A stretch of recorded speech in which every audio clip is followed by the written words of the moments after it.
Uttar Pradesh police भर्ती परीक्षा को दृष्टिगत रखते हुए हम लोगों ने जीएस यानी सामान्य अध्ययन का प्रैक्टिस सेट शुरू किए हैं। साथियों, इससे पहले हम लोगों ने 10 प्रैक्टिस सेट शुरू कर चुके हैं। आज हम लोग 11वां प्रैक्टिस सेट शुरू करने जा रहे हैं। इसमें जीएस के 40 महत्वपूर्ण प्रश्न हैं जो कि प्रीवियस एग्जाम में पूछे गए प्रश्न हैं और लेटेस्ट में जो भी एग्जाम हुआ है वहां से हमने भी प्रश्नों को लिया है, और बहुत सारे करंट अफेयर्स के भी प्रश्न हैं जो कि आपके आगामी एग्जाम के लिए बहुत ही महत्वपूर्ण होने वाले हैं। साथियों, ये बैच पूरी तरीके से निःशुल्क है। अगर आप पहली बार इस चैनल पर विजिट कर रहे होंगे तो जरूर इस चैनल को आप सब्सक्राइब कर दीजिएगा, लाइक कर दीजिएगा और हमारे साथ और हमारी टीम के साथ जरूर जुड़ जाइएगा। ध्यान दीजिएगा, बिना देर किए हुए हम इस वीडियो की शुरुआत करते हैं। और जो प्रश्न है यहाँ देखिए, पहला प्रश्न है, निम्नलिखित में से कौन सा देश भारत का सबसे बड़ा व्यापारिक साझेदार है, यानी भारत किस देश के साथ सबसे अधिक व्यापार करता है। ऑप्शन ए है UK United Kingdom, option B है यूएसए यानी United State of America, option B है कनाडा, ऑप्शन डी है जापान। अब साथियों, इसमें सबसे अधिक अगर व्यापार जो करता है तो इसमें जो आपका ऑप्शन क्या हो जाएगा, ऑप्शन बी यानी अमेरिका के साथ भारत का व्यापार सबसे अधिक है।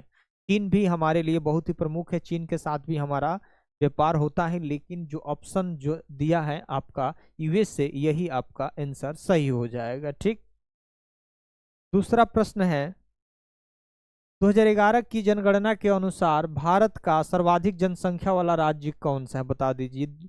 2011 में जो जनगणना हुई थी साथियों, तो सबसे अधिक जनसंख्या किस राज्य की है।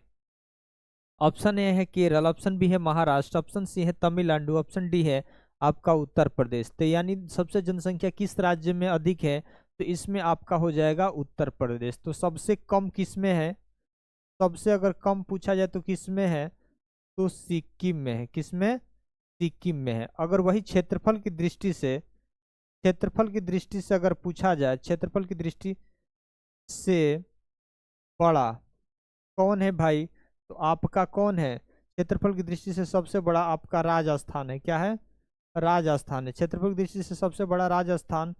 और छोटा कौन है, छोटा यानी क्षेत्रफल की दृष्टि से छोटा कौन है, तो ये आपका हो जाएगा गोवा। इसको भी आप याद रखेंगे, यानी क्षेत्रफल की दृष्टि से सबसे बड़ा अगर राज्य है तो आपका राजस्थान, और सबसे कम वाला आपका गोवा है। यानी जनसंख्या में बड़ा देख लिए, छोटा देख लिए, और क्षेत्रफल में सबसे बड़ा देख लिया और छोटा देख लिए। ठीक, अगला प्रश्न है, निम्नलिखित में से किस भारतीय संगीतकार को मल्लिका ए गजल कहा जाता है।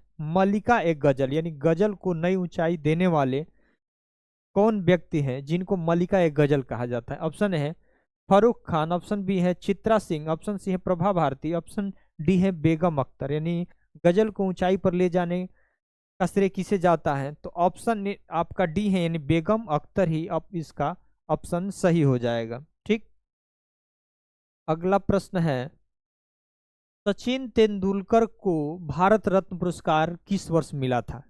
यानी क्रिकेट के भगवान कहे जाने वाले सचिन तेंदुलकर को अब भारत रत्न कब मिला था। ऑप्शन ए है 2012, ऑप्शन बी है 2011, ऑप्शन सी है 2013, ऑप्शन डी है 2014। तो पहले तो यह देश का सर्वोच्च पुरस्कार होता है और इसकी शुरुआत कब हुई थी, 1954 में इसकी शुरुआत होती है। भारत रत्न की शुरुआत कब होती है, 1954 में। और सबसे पहले किससे मिला है, मतलब खेल के क्षेत्र में जो मिला था सचिन तेंदुलकर को कब मिला था, 2014 में मिला था। याद रखिएगा, बहुत महत्वपूर्ण प्रश्न है। अगला प्रश्न है, जवाहरलाल नेहरू विश्वविद्यालय जेएनयू यानी जवाहरलाल नेहरू विश्वविद्यालय जेएनयू नई दिल्ली की पहली महिला कुलपति के रूप में किसे नियुक्त किया गया है, बता दीजिए। जवाहरलाल नेहरू विश्वविद्यालय की पहला महिला कुलपति किसे बनाया गया है, इसलिए बहुत महत्वपूर्ण हो जाता है। तो पहले तो ध्यान दीजिएगा, जेएनयू की स्थापना कब होती है, जेएनयू की स्थापना कब होती है, तो 1969 में। यानी जवाहरलाल नेहरू विश्वविद्यालय की स्थापना कब होती है, 1969 में होती है। और पहली महिला कुलपति किसे नियुक्त किया गया था, इसमें जो आपका है नीलम शाह, ऑप्शन बी है उमा चक्रवर्ती, ऑप्शन सी है जया घोष, ऑप्शन डी है शांतिश्री पंडित। तो इसमें पहली महिला अगर कुलपति थी तो कौन थी, शांतिश्री पंडित करेक्ट ऑप्शन हो जाएगा। ये बहुत ही महत्वपूर्ण प्रश्न है। अगला प्रश्न है, भारत में the Mozart of Madras, Mozart of Madras के नाम से किसे जाना जाता है? ऑप्शन है इलाया राजा, ऑप्शन बी है A R Rahman, option B है S P Bala Subrahmanyam, option B है उषा उत्थुप। बता दीजिए, द मोजार्ट ऑफ मद्रास के नाम से कौन विख्यात है? इसमें जो आपकी करेक्ट ऑप्शन हो जाएगा, ऑप्शन बी हो जाएगा ए आर रहमान। ठीक, सही हो जाएगा। अगला प्रश्न है, लिविंग रूट ब्रिज किस राज्य में पाए जाने वाला एक प्रसिद्ध संरचना है? लिविंग रूट ब्रिज यानी इसका मतलब है कि जो पेड़ की जो जड़ें होती हैं उसी से एक पुल का निर्माण हो गया है, यानी पुल निर्मित हो गया है, पुल का निर्माण हुआ है, निर्मित हुआ है, तो उसी को बोलते हैं लिविंग रूट, मतलब जड़ से जो पुल बना है। किस राज्य में पाए जाने वाली एक प्रसिद्ध संरचना है? तो पहले तो ध्यान दीजिए, ऑप्शन ए है असम, ऑप्शन बी है पश्चिम बंगाल, ऑप्शन सी है हिमाचल प्रदेश, ऑप्शन डी है मेघालय। बता दीजिए, इसमें जो है आपका गारो खासी जो पहाड़ियाँ होती हैं, तो गारो खासी पहाड़ियाँ कहाँ है भाई? हिमालय में है। तो जो आपका लिविंग रूट ब्रिज कहाँ है? आपका मेघालय में। ऑप्शन क्या हो जाएगा? ऑप्शन डी सही हो जाएगा। अगला प्रश्न है, शब्द लंगर सामुदायिक रसोई मुख्य रूप से निम्नलिखित में से किस समुदाय से संबंधित है? कहा नहीं जाता है कि कहीं लंगर लगा है, लंगर चल रहा है। लंगर का मतलब क्या है? लोग वहां पे इकट्ठे होकर सामूहिक खाना बना हुआ है और लोग खाना खा रहे हैं, यानी लोग जो होते हैं ना, जो संपन्न लोग होते हैं, धनवान लोग होते हैं, चाहे जिसकी अंदर से हार्दिक इच्छा है कि भाई हमें कुछ लोगों को भोजन कराना है, तो जैसे लंगर शुरू कर दिए। उसी तरह से जो आप सुने होंगे ना, ऑप्शन पहले देख लीजिए। शब्द लंगर सामुदायिक रसोई मुख्य रूप से निम्नलिखित में से किस समुदाय से संबंधित है? ऑप्शन ए है बौद्ध धर्म, ऑप्शन बी है सिख धर्म, ऑप्शन सी है हिंदू धर्म, ऑप्शन डी है आपके जैन धर्म। तो ध्यान दीजिए, बौद्ध धर्म के संस्थापक कौन है भाई? गौतम बुद्ध। कौन है? गौतम बुद्ध। जैन धर्म के संस्थापक कौन है? जैन धर्म के संस्थापक कौन है? आपका ऋषभ देव है। कौन है? ऋषभ देव है। और अंतिम वास्तविक अगर संस्थापक यही पूछता तो क्या बताते? वास्तविक अगर पूछता तो क्या बताते? महावीर। कौन है?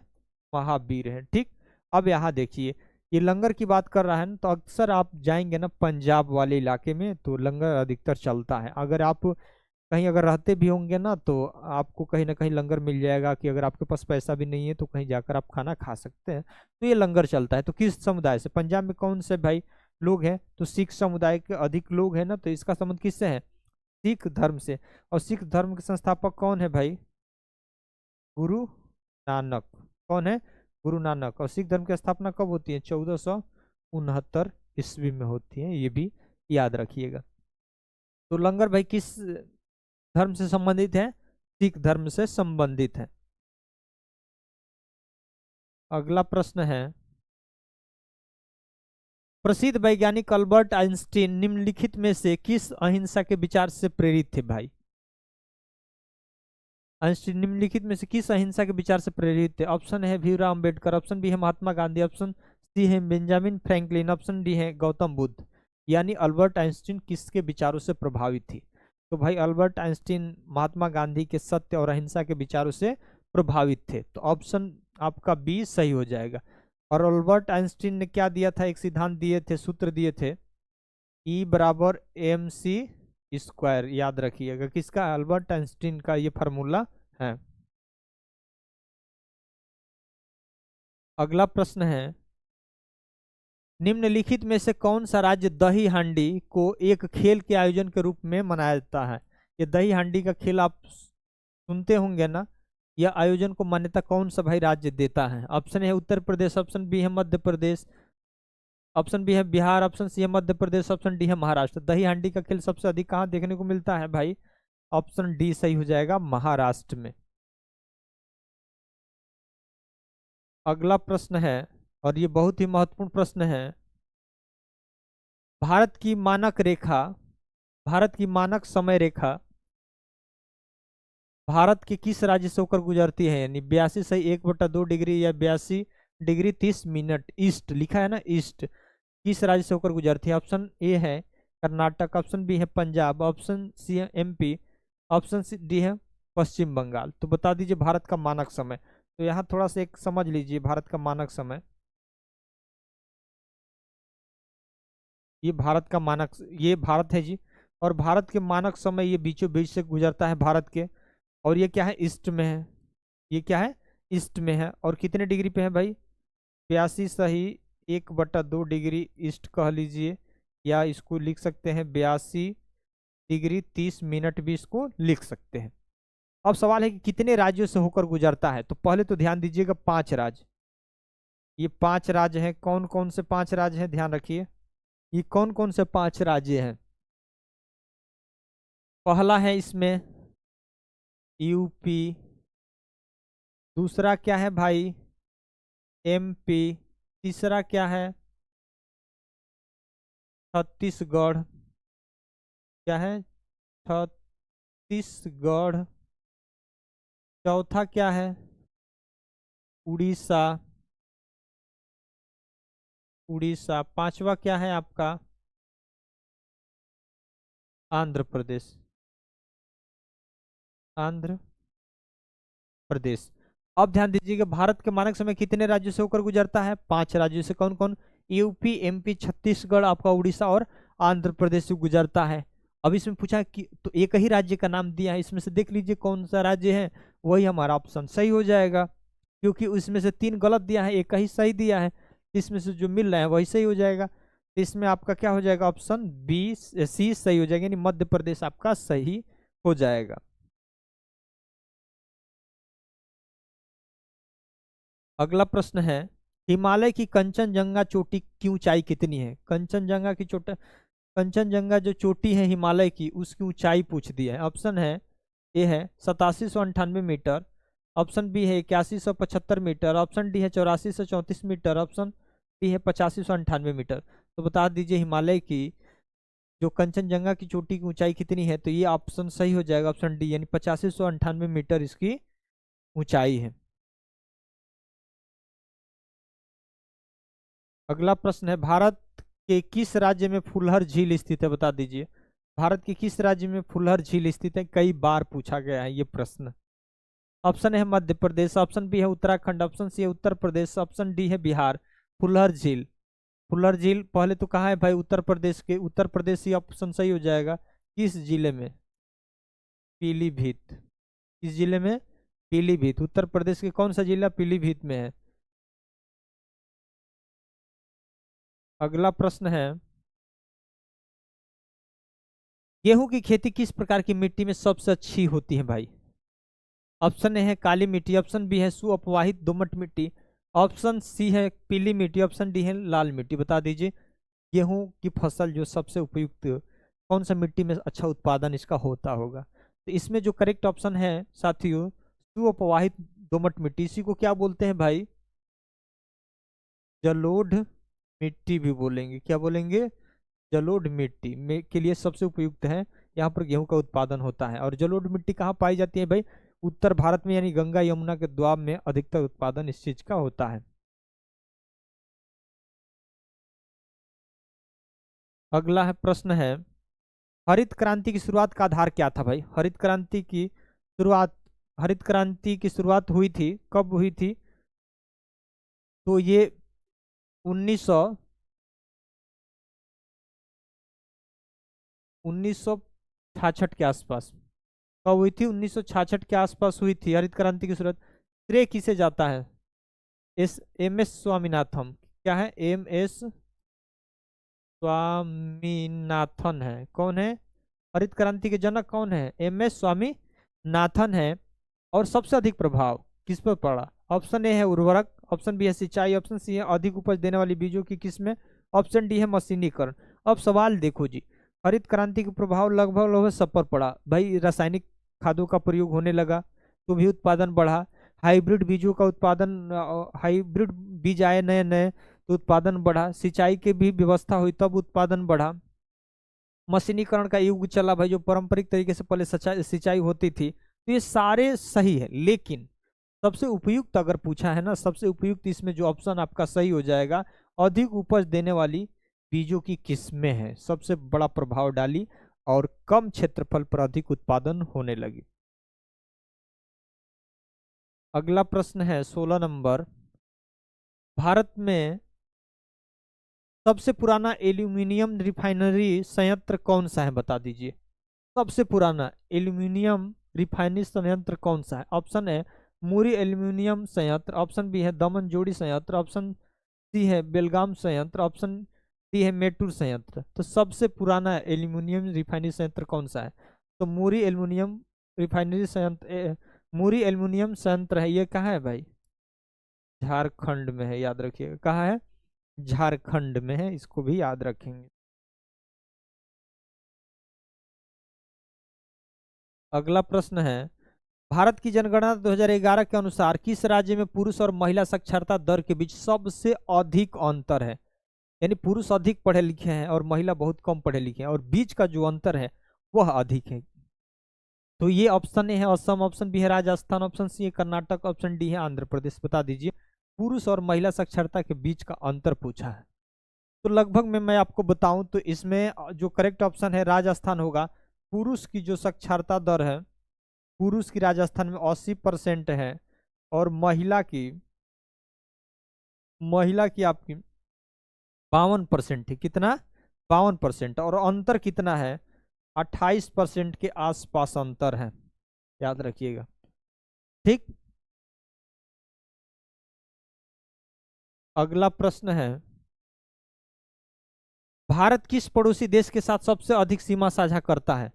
भारत किस पड़ोसी देश के साथ सबसे अधिक सीमा साझा करता है? Option A Bangladesh, option B है चीन, ऑप्शन सी है नेपाल, ऑप्शन डी है पाकिस्तान।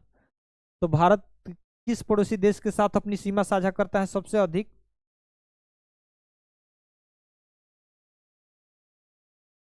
तो इसमें देखिए, सबसे अधिक अगर प्रश्न आता है ना, तो इसमें आपका सही होगा क्या? बांग्लादेश सबसे अधिक। और ये बांग्लादेश है। बांग्लादेश की जो भारत की सरहदें की किससे लगी होती हैं? इससे ये लगी होती हैं। तो इस वजह से ये सारी सरहदें की जो लंबाई होती है ना, तो यही सबसे अधिक है। कितने किलोमीटर? 4,096 किलोमीटर भारत से बांग्लादेश का सीमा स्पर्श करता है, याद रखिएगा। ठीक।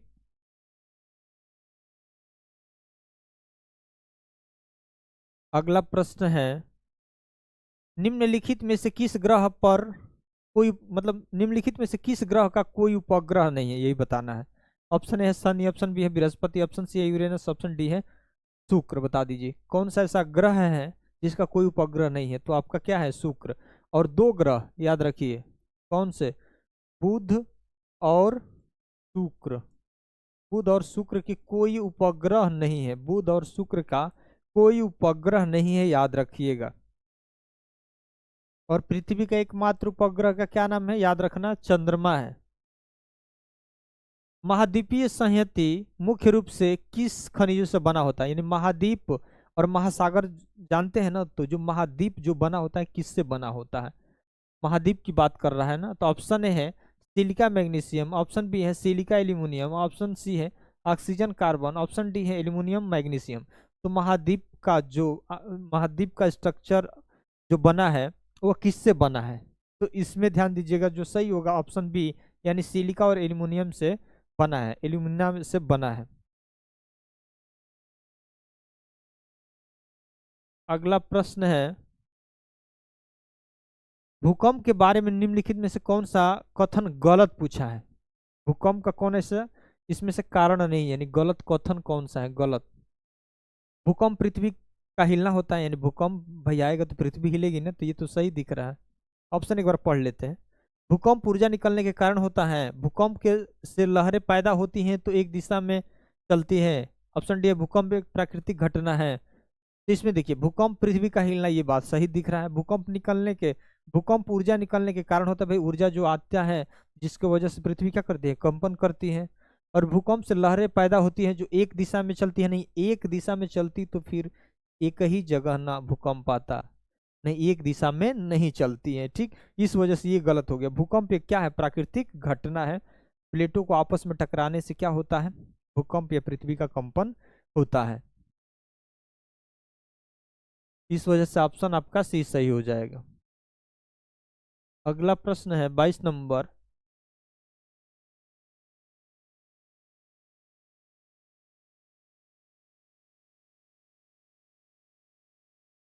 22 नंबर है, निम्नलिखित में से उत्तर प्रदेश की किस जनपद में कालिंजर का किला स्थित है? बता दीजिए। ये उत्तर प्रदेश स्पेशल में कुछ ऐसे प्रश्न हैं जो लगातार पूछे जाते हैं। उत्तर प्रदेश पुलिस में पूछे जाएंगे, यूपी पीसीएस में पूछे जाते हैं, ये ये मैचिंग में पूछे जाते हैं। कालिंजर का किला कहाँ स्थित है? बता दीजिए उत्तर प्रदेश के किस जनपद में। ऑप्शन ए है झांसी, ऑप्शन बी है बांदा, ऑप्शन सी है चित्रकूट, ऑप्शन डी है जालौन। तो कालिंजर का किला कहाँ है भाई? बांदा में। कहाँ है? बांदा जिला में, याद रखिएगा। अगला प्रश्न है, उत्तर प्रदेश में सर्वाधिक प्रतिशत कर्मचारी नियोजित है, यानी सर्वाधिक प्रतिशत कर्मचारी नियोजित है, यानी सबसे अधिक वर्कर किस फील्ड में लगे होते हैं, काम अधिक लोग करते हैं? ऑप्शन ए कृषि क्षेत्र में, ऑप्शन बी है उद्योग क्षेत्र में, ऑप्शन सी है सेवा क्षेत्र में, ऑप्शन डी है उद्योग एवं सेवा क्षेत्र में। तो सबसे अधिक लोग किस काम में लगे होते हैं? तो ध्यान रखिएगा, ऑप्शन ए कृषि क्षेत्र में। यानी देखिएगा, घर में एक लोग नौकरी करते होंगे या घर पे 5 लोग होंगे, तो 1 बीघे खेत होगा या 2 बीघे खेत होगा, उसी में सारा परिवार क्या होता है? लगा रहता है काम में। भले उत्पादन अधिक नहीं होगा, एक आदमी भी अगर उस खेत में काम करेगा तो उतना ही उत्पादन होगा। आप 15 लोग लगा देंगे तो भी उत्पन्न उतना ही उत्पादन होगा। तो इसी को बोलते हैं प्रच्छन्न बेरोजगारी, जो छिपी हुई बेरोजगारी बोलते हैं, कि भले कितना भी आदमी लगा दो लेकिन उत्पादन उतना ही होगा, भले वो अकेला व्यक्ति भी उतना उत्पादन कर सकता है। तो कृषि क्षेत्र में अधिक लोग लगे होते हैं। अगला प्रश्न है, उत्तर प्रदेश में आंवले का सर्वाधिक उत्पादन करने वाला जिला कौन है? आंवले का उत्पादन, ये भी उत्तर प्रदेश स्पेशल का महत्वपूर्ण प्रश्न है।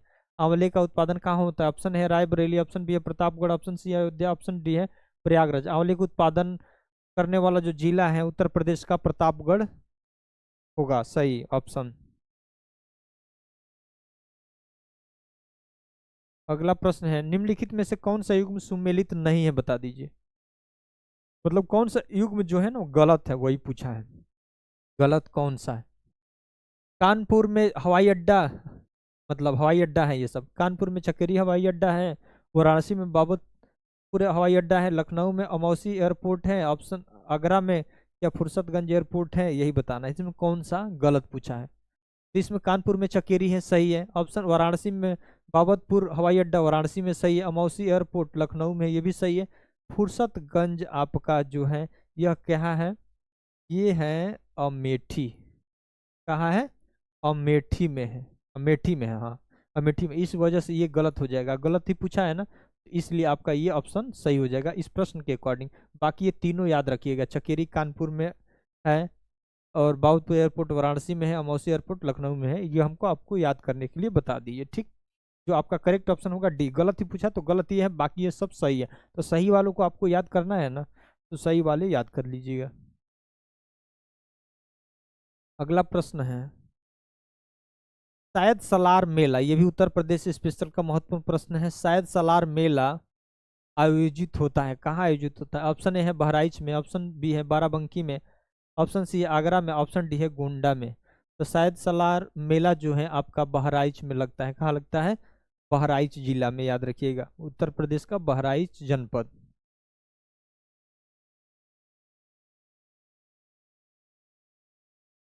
अगला प्रश्न है, हिंदू मुस्लिम एकता का प्रतीक 16 एक उल उत्सव आयोजित होता है, किसका भाई? हिंदू और मुस्लिम एकता का प्रतीक है, सहिष्णुता की भावना, सहिष्णुता की भावना, यानी सभी धर्म मिलकर, सभी समुदाय मिलकर शांतिपूर्ण तरीके से रहें। ठीक, उसके लिए स्थापना किया गया क्या? 16 ए कुल उत्सव आयोजित किया जाता है। कहाँ किया गया भाई? ऑप्शन ए है आगरा में, ऑप्शन बी है अलीगढ़ में, ऑप्शन सी है इटावा में, ऑप्शन डी है बाराबंकी में। 16 कुल कहाँ स्थापना किया गया, आयोजित किया गया? आगरा में, याद रखिएगा। आगरा आपका सही हो जाएगा, ऑप्शन ए सही होगा। अगला प्रश्न है, दादरी चुनार चुर्क डाला, दादरी चुनार चुर्क डाला सभी कारखाने हैं, क्या उत्पादन करते हैं? दादरी चुनार चुर्क और डाला ये किस चीज का उत्पादन करते हैं? क्या ऑप्शन है सीमेंट का उत्पादन करते हैं, ऑप्शन बी है चीनी का उत्पादन करते हैं, ऑप्शन सी है कागज का उत्पादन करते हैं, या ऑप्शन डी है उर्वरक का। तो ये दादरी चुनार चुर्क डाला ये जो है सीमेंट के कारखाने हैं, ऑप्शन ए सही हो जाएगा। अगला प्रश्न है निम्नलिखित में से किस नगर में उत्तर प्रदेश राज्य ललित कला अकादमी अवस्थित है? यानी बता दीजिए उत्तर प्रदेश राज्य में ललित कला अकादमी स्थित है किस जनपद में? ललित कला अकादमी अवस्थित है उत्तर प्रदेश के किस जनपद में पूछा है? ऑप्शन ए है लखनऊ, ऑप्शन बी है वाराणसी, ऑप्शन सी है मथुरा, ऑप्शन डी है प्रयागराज। तो इसमें ललित कला अकादमी जो है आपका लखनऊ में स्थित है। कहाँ? लखनऊ में आपका स्थित है, याद रखिए। अगला प्रश्न है 13 मई 2025 को किससे संघ लोक सेवा आयोग यानी यूपीएससी का नया अध्यक्ष नियुक्त किया गया? बता दीजिए 13 मई 2025 को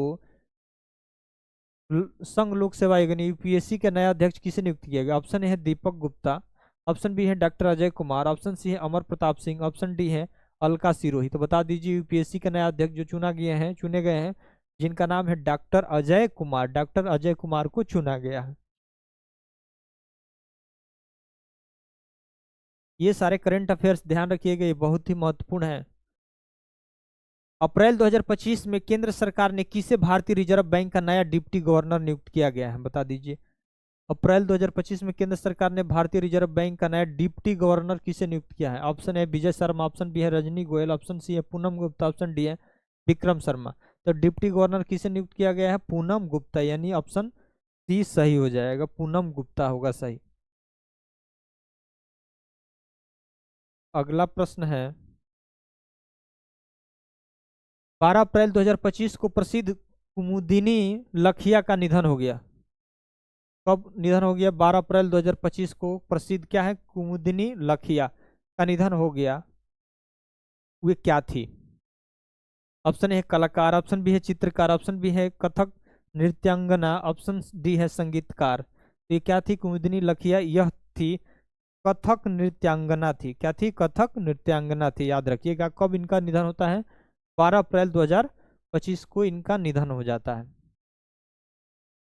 अगला प्रश्न है मार्च 2025 में किसे फिट इंडिया आइकन नामित किया गया?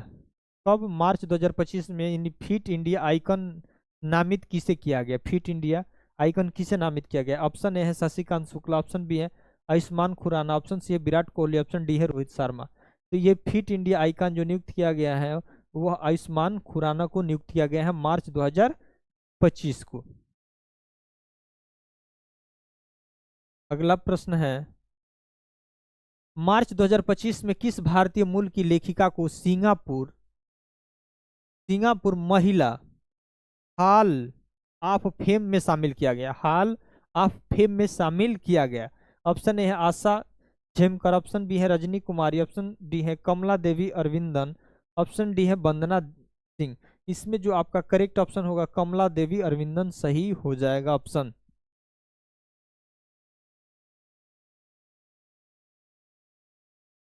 पैंतीस नंबर प्रश्न है जनवरी 2025 में केंद्र सरकार ने किसे केंद्रीय रिजर्व पुलिस बल यानी सीआरपीएफ का नया महानिदेशक नियुक्त किया है? बता दीजिए सीआरपीएफ के नया महानिदेशक किसे नियुक्त किया गया है जनवरी 2025 में? ऑप्शन है बीबी मिश्रा, ऑप्शन बी है सुजीत पांडे, ऑप्शन सी है ज्ञानेंद्र प्रताप सिंह, ऑप्शन डी है दीपक कुमार। तो इसमें जो करेक्ट ऑप्शन हो जाएगा सी हो जाएगा, ज्ञानेंद्र प्रताप सिंह को सीआरपीएफ का नया महानिदेशक नियुक्त किया गया है। अगला प्रश्न है जनवरी 2025 में कौन एसोचैम के नए महासचिव नियुक्त किए हैं?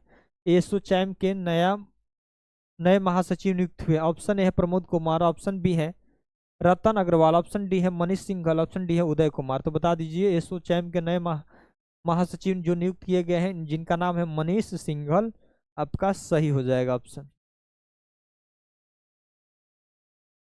अगला प्रश्न है 3 जनवरी 2025 को पूर्व केंद्रीय गृह सचिव अजय कुमार भल्ला ने किस राज्य को राज्यपाल के रूप में शपथ ली थी? बता दीजिए ये पूर्व केंद्रीय गृह सचिव थे, जिनका क्या नाम था, अजय कुमार भल्ला को भल्ला को क्या वो किया गया, किसी अन्य राज्यों का क्या बनाया गया, राज्यपाल बनाया गया। तो कौन सा ऐसा राज्य था जहाँ के ये राज्यपाल बने हैं, कौन, Ajay Kumar Bhalla. Option A Rajasthan, option B है मध्य प्रदेश, ऑप्शन सी है बिहार, ऑप्शन डी है मणिपुर। बता दीजिए।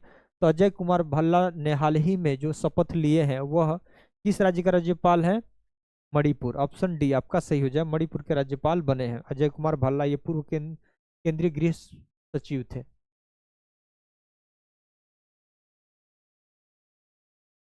अगला प्रश्न है, अभ्युदय नामक साप्ताहिक पत्रिका किसके द्वारा प्रकाशित की गई। अभ्युदय नामक पत्रिका किसके द्वारा प्रकाशित की गई। ऑप्शन है ए है महादेवी प्रसाद द्विवेदी, ऑप्शन बी है फूलन मलाल चटर्जी, ऑप्शन सी है मदन मोहन मालवीय, ऑप्शन डी है भारतेंदु हरिश्चंद्र। बता दीजिए। अभ्युदय जो है इसमें जो आपका जो करेक्ट ऑप्शन हो जाएगा मदन मोहन मालवीय, ऑप्शन सही हो जाएगा मदन मोहन मालवीय, याद रखिएगा। अगला प्रश्न है, उत्तर प्रदेश में किस वर्ष सभी सरकारी कार्यों के लिए हिंदी का प्रयोग कानूनी रूप से अनिवार्य कर दिया गया। ये बहुत महत्वपूर्ण प्रश्न है, एक बार और सुनिए। उत्तर प्रदेश में किस वर्ष सभी सरकारी कार्यों के लिए हिंदी का प्रयोग कानूनी रूप से अनिवार्य कर दिया गया। ऑप्शन है 1947, ऑप्शन बी है 1957, ऑप्शन सी है 1968, ऑप्शन डी है आपका 1977। तो कानूनी रूप से हिंदी को अनिवार्य कर दिया गया सरकारी कार्यों के लिए, ये ऑप्शन आपका सी सही हो जाएगा। 1968 में कानूनी रूप से अनिवार्य कर दिया गया। और इस प्रैक्टिस सेट का साथियों ये लास्ट प्रश्न है। हमने बताया था कि इस प्रैक्टिस सेट में हम लोग 40 महत्वपूर्ण प्रश्न ले रखे हैं। 40 नंबर है। निम्न में से किस खनिज को पीला केक कहा जाता है। बता दीजिए पीला केक किस खनिज को कहा जाता है। ऑप्शन है प्लूटोनियम, ऑप्शन बी है यूरेनियम, ऑप्शन सी है थोरियम, ऑप्शन डी है एल्यूमिनियम। बता दीजिए पीला केक किसे कहा जाता है, किस खनिज को। ऑप्शन इसमें जो सही हो जाएगा साथियों, यूरेनियम को पीला खनिज कहा जाता है। साथियों उत्तर प्रदेश पुलिस भर्ती परीक्षा को हम लोग दृष्टिगत रखते हुए जीएस यानी सामान्य अध्ययन के प्रैक्टिस सेट शुरू किए हैं। अब कुछ दिन बाद यानी एक आध दो दिन बाद आपका हिंदी का भी प्रैक्टिस सेट लगातार होगा। मैथ रीजनिंग का इसी तरह से होगा। तो साथियों अगर पहली बार इस चैनल पर विजिट कर रहे होंगे तो ज़रूर आप इस चैनल को सब्सक्राइब कर दीजिएगा, लाइक कर दीजिएगा और जो भी दिक्कत होगी या कोई सुझाव होगा तो ज़रूर कमेंट कर दीजिएगा।